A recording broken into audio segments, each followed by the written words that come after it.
I'm Daniel Levine, and this is the Bio Report.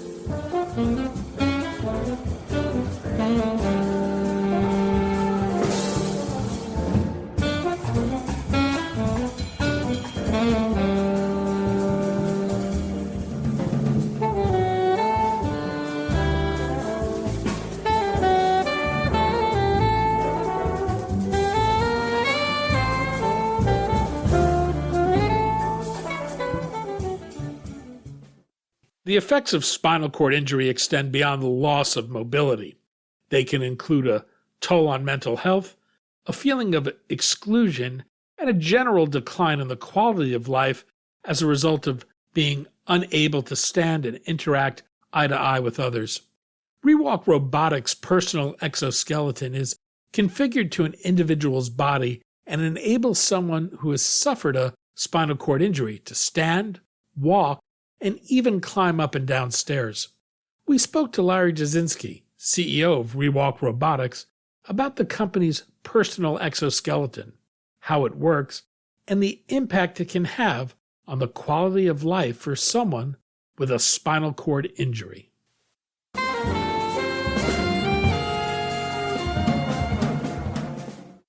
Larry, thanks for joining us. It's a pleasure to be here. Thanks for having me today. We're going to talk about disability from neurological conditions, ReWalk, and its wearable robotic exoskeleton. Perhaps you can begin by describing the ReWalk Personal 6. I'd like people to get a picture in their mind of what it looks like when someone's wearing it. Without getting into the technology, can you describe how someone wears this? I certainly can. I'm going to give one other description from Arthur Clarke, so one of my more favorite authors. He stated that one of his pieces, any sufficiently advanced technology is indistinguishable from magic. So I don't know how that describes how it looks, but now let me go on to what it looks like. The word exoskeleton is something that fits on the surface of your leg and your abdomen, it's typically black in color, and if you saw someone walking down the street in one, you'd think it's like a brace type device with motors and gears. To be a little more specific, it really is made up of four major components. In each shoe, there's a foot plate, which all the weight of the system is going on, and this is a spring-loaded device to lift the toes and lift the heel. And then at the four joints, the two knees on each side and the two hips on each side, there's a cylinder assembly on the side of each leg, which has gear and motor assemblies along with some software that moves the knees and hips in a very natural gait motion. And this is all stabilized by a pelvic band device going around the waist, which holds it together in a person that has lost ability to feel anything from mid-chest down. And then the last component of it is a waist pack, so like a miniature backpack attached to the device. And in there are the batteries, the computer, and the software. So if you see someone wearing this, again, it would look like a skeletal device on the outside of their body. And that's really the appearance that you get. And hopefully you'll see somebody walking down the street for anybody that's listening to this along the way. There is a fair bit of technology involved here. This is a robotic device that has sensors. The user wears a battery to power it. Can you explain the mix of technology here and what it does? Yeah, from the control side, this is very much a human-machine interface. The device by itself can't do anything, and the person by themselves can't do anything. But combined, they can walk and do a lot of things together. And it relies on, for control, two major things. There's some sensors, accelerometers, which basically, if you think of your cell phone going from portrait to landscape, you can sense, it senses that change and the device changes. So the sensors on this device allow the user to tell the machine when it wants to walk. In a real simple way, if you're sitting in a chair and you want to stand up and you lean just a little bit forward, like we all do when we get out of a chair, that would turn it on to stand. The same thing when you want to take a step. If you just begin that motion or sense where you move anywhere from 2 to 4 to 15 degrees forward, the device can be set at a setting and that will begin walking. And they stop by straightening. And on stairs, it also relies on similar features. The other item the person will use is they'll wear a little watch controller, and they'll push a button on it whether they want to go from sit to stand, whether they want to be walking or whether they want to go up or down stairs. So the robotics mechanics, the motors and gears I described previously, are really driven by these sensors and what the person directs the system to do through their own body movement and the watch device. What happens in the case of spinal cord injury to prevent someone from walking? Well, to oversimplify it, the spinal cord is severed. So a portion of the spinal cord or entirely the spinal cord is no longer able to transmit to the muscles and controls of the lower part of the body. So most of our patients are spinal cord injury complete or incomplete, but they have no ability to typically feel anything from approximately mid-chest down. Our FDA designations from T4, thoracic level 4 of the vertebral body. And it really has an impact not only just on walking, but it affects the function on your GI, GU, skin, bones in terms of density, lifestyle are all affected by this impact on the body with the spinal cord being severed. Well, what does someone with a condition need to be able to make use of the device? Are there physical qualification? Is it customized to each user? I'll do both of those questions. First, from a qualifying for use, they're very specific FDA guided, clinically guided indications. You have to be of a certain weight. We can take a person up to about 220 pounds. You have to be of a height level, generally not taller than about 6'1" or 6'2", depending on the length of your legs. You have to have bone density that has been maintained, that is strong enough to be able to stand on your bones. So you have to do a test of your bone density. We also look at mental factors. Are you going to correctly how to get on and off an escalator or go onto an elevator or to move from grass to stone or a curb, things of that type. So there are a lot of factors that are all broken out in our FDA filings. Now, relative to an individual, people come in all sizes and shapes. So we size these things very precisely to match the size of their foot, the length of their tibia, the lower bone by the calf, or in their thigh, the femur. We want those joints to line up perfectly because that allows the safest and most effective motion for walking.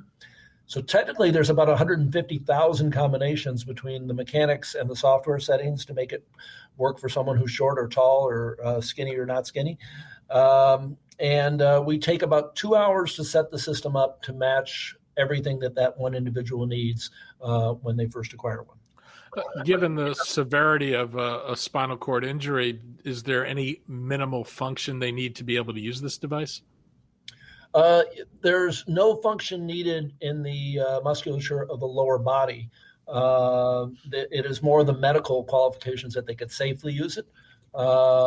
And that comes down to the ones I described before, a combination of they've done some work to maintain their body.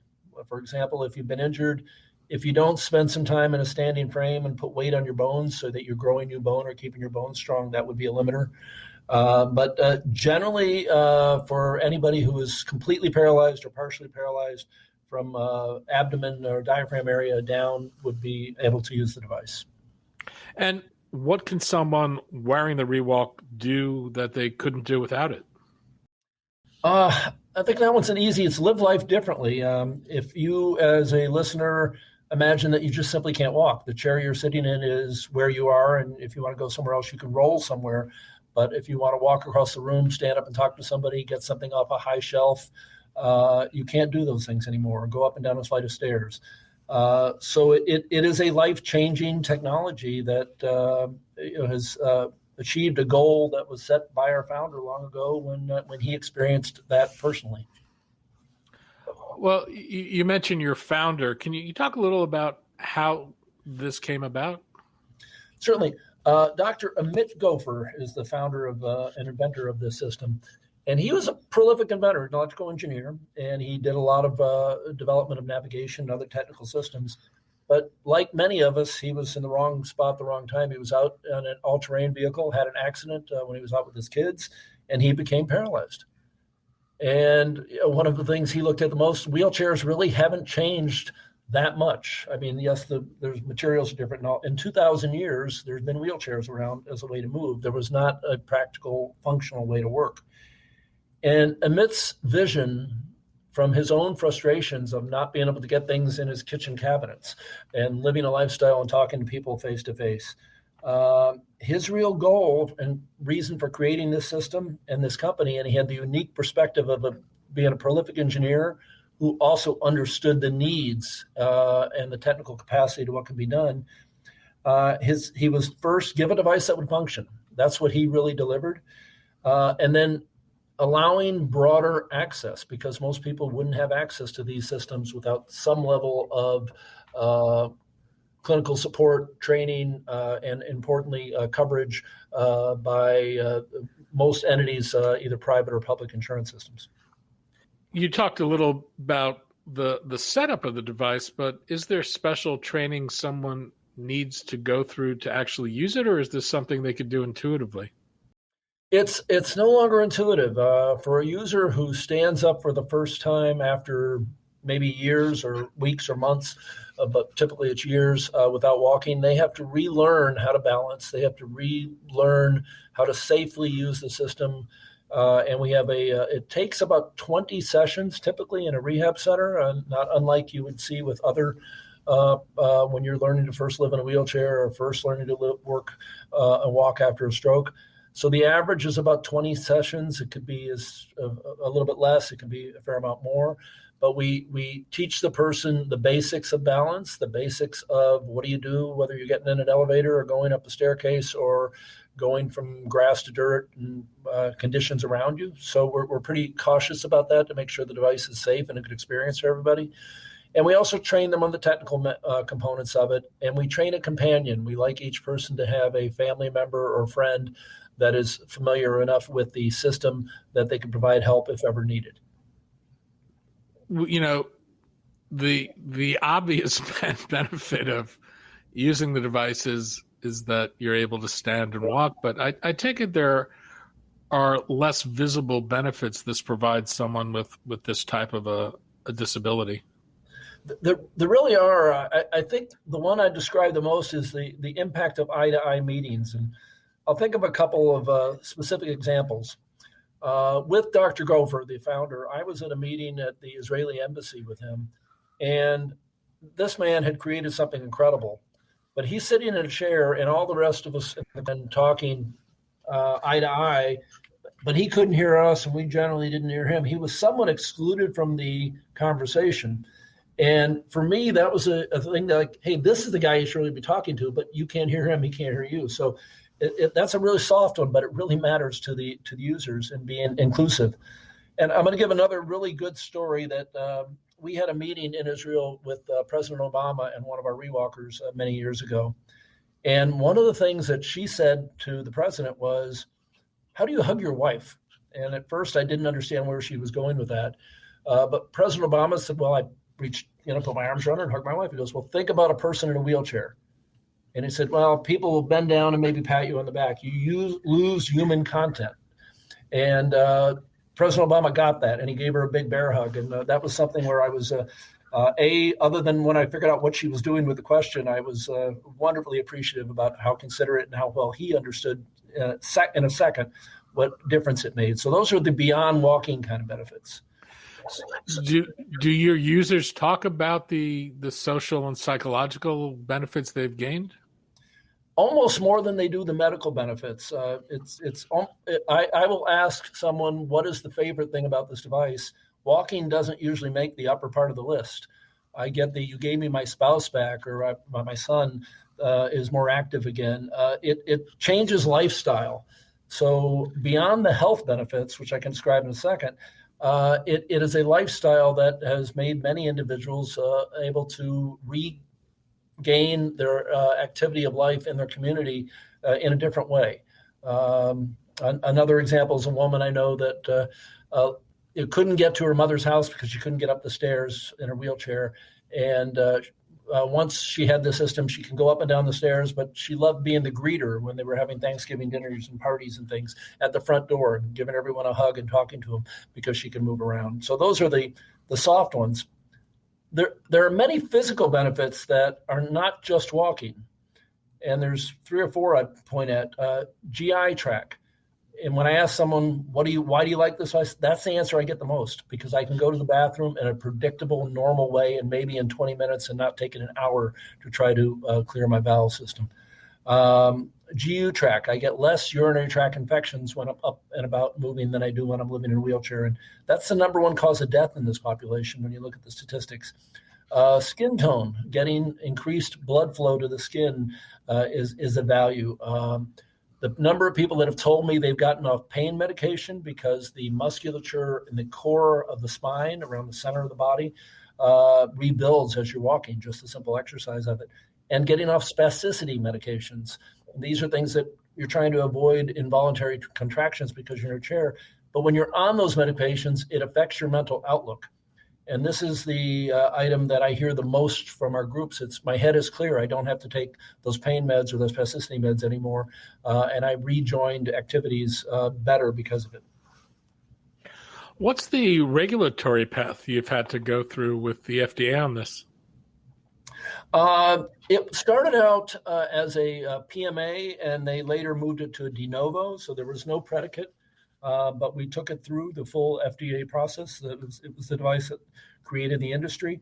The data behind that at the time was a lot of safety studies. So that was particularly important to us. But now we have over 100 published papers that we cited and used with our insurance side. And we have 2 large randomized trials, all showing the benefits of this. And we put several further advancements in the design. So the original design, we're on ReWalk 6.0 and number 7 coming soon. We are constantly able to make improvements in the system with the FDA in a very reasonable manner. And who is the device approved for? Presently, it is labeled for spinal cord injury, complete or incomplete, in the clinic from T4 or lower, and everyday life at home T7 or lower. So that's thoracic vertebral body number 4 or 7. Above the diaphragm, mid-chest would be an easy way to describe it. There's a wide range of diseases, both rare and common, that affect mobility. What would it take to expand the use of the device in these other populations? It's incredibly possible. And now that we have a path towards financial stability with some coverage and other things, in the future, I could see an exosuit as opposed to an exoskeleton, because you don't need the full large structure to pretend to take care of the entire human body. Someone who may weigh 220 pounds. If you've got someone who has a stroke and they need to be able to lift their foot mechanically in concert with the other foot in a normal gait pattern, or you have someone with MS that needs a trigger to help allow them to continue to walk longer, or someone with Parkinson's, again, who needs that same kind of movement. So we have versions of this system that we have, one for sale in the clinic and others that have been used in clinical studies but not yet advanced to commercialization in those types of uses. So specifically the larger segments are stroke, MS, and Parkinson's. There are a few smaller ones such as cerebral palsy. It can help all of those patients, and I think in the longer term vision of this industry, you will see those. And are you going to have to go through approvals for each of those indications? Yes, but the path is easier. One is we can 510K against our own device and others that have come since ours. And it also in particular on the reimbursement front, why all of our work has been to gain coverage around the spinal cord injury. The next time around, we believe we'll be able to make progress much more easily for derivative areas and hopefully get those covered. We'll have to do a lot of work still. They're not necessarily easy, but they're a lot easier now that you have something that has led the way. Well, what does the device cost, and is it generally reimbursed? The cost of the device, the list price in the United States is $186,000. So it is an expensive technology that produces a lot of value. It is covered in the United States. If you're a veteran, you have an ability to get this system covered by the VA. They do a great job. And as of January 1st, so 2 days ago, CMS had created and established a benefit category for this. So we will begin to see payments with CMS patients, which in the spinal cord injury community, 56% of all patients either wind up under Medicare or Medicaid. So the majority of this population will gain some level of access if they are medically qualified. I know in your next generation of exoskeletons, you're incorporating advanced sensor technology and AI. How does this change the experience for the user? What improvements do you expect this to provide? Well, the thing we want to accomplish the most is utilization. The more you use it, the more you walk, the better the impact, the better the quality of life. So everything we can do to make it easier to use. And if you think of a self-driving car, because that's where a lot of these technologies are born, and we're using those same kind of sensors and developing some of their own softwares with partners. Many of the decisions that need to be made while walking, which take a conscious effort and are not necessarily the easiest for a user, can become somewhat more automated. For example, if you have cameras and sensors that you're walking down a busy street, it can sense the speed of the people around you and adjust your speed accordingly. If you have the inevitable, a kid kicks a ball in front of you, a dog jumps in front of you, you don't have to be watching and reacting. The device can react for you, so it's safer and easier to use. If you approach a ramp, you've got to change your balance a little bit. Well, this can see and sense that ramp. If you approach a stair, it'll recognize the height of the stair and be able to do these things for you while you still have control over the device. It just makes it much easier to use, and that's really how we have demonstrated with our first AI system in the lab, which we used for about 4 weeks ago now. So it's fairly new for us, but it's been a few years in development. You did get a boost in your stock price from the CMS decision. ReWalk has about a $60 million market cap. It's trading around $1 a share. How far will existing cash take you, and how are you thinking about raising additional capital? Well, first, the existing cash that we have, with the progress we believe we're going to get from growth with the ReWalk now, as we will be able to provide it to CMS patients, really for the first time here in 2024. And with an acquired product line we've added to our company, an anti-gravity system called Ultra-G, that gives us some size and scope. So on the cash we have in the bank, we believe we can get to profitability by 2026 without raising additional capital. And that's happening because of the growth between the two product lines that we now have as our primaries, and expense synergy. I have one large sales force now combined with the two companies. I've been able to reduce many of the expenses administratively and in the overall management structure. So I'm going to be able to get this, we believe, to profitability if we grow at the levels we think we can and will. So we're not raising capital at this point for getting to profitability. However, I would be opportunistic because we do believe we can add other technologies. There are many things that could be a part of a portfolio of this larger, stronger field organization. And also for the products you asked for about rare technologies or rare diseases or stroke or MS or Parkinson's, any of those types of things, we'd like to advance some of those past the early stage clinicals that we've taken them, and that requires some funds. So if we did look for funds, it would be opportunistic, but at a time when the markets are maybe more favorable to it than they are today. So our focus right now is get profitable on what we got, because I can now grow with CMS and the Ultra-G and a new product line in Ultra-G that will get to more clinics around the United States. Larry Jasinski, CEO of ReWalk Robotics. Larry, thanks so much for your time today. Hey, thank you very much for your interest, and I really appreciate you taking the time to discuss this and put more knowledge out for a community that needs to know that it's available to them. We have to educate the physicians on the exclusion criteria, and we want to help as many users as we can to get through the reimbursement process, and we have a whole team built for that. So anybody who needs that help, we will help them. That will achieve Dr. Gopher's mission. And thank you for allowing us to talk about it today.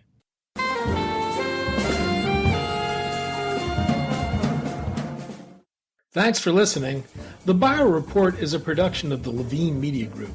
To automatically download this podcast each week, subscribe to our RSS feed or through iTunes or other podcast manager. To join our mailing list, go to levinemediagroup.com. We'd love to hear from you. If you want to drop us a line or are interested in sponsoring this podcast, send email to danny@levinemediagroup.com. Special thanks to Jonah Levine, who composed our theme music, and the Jonah Levine Collective, which performs it.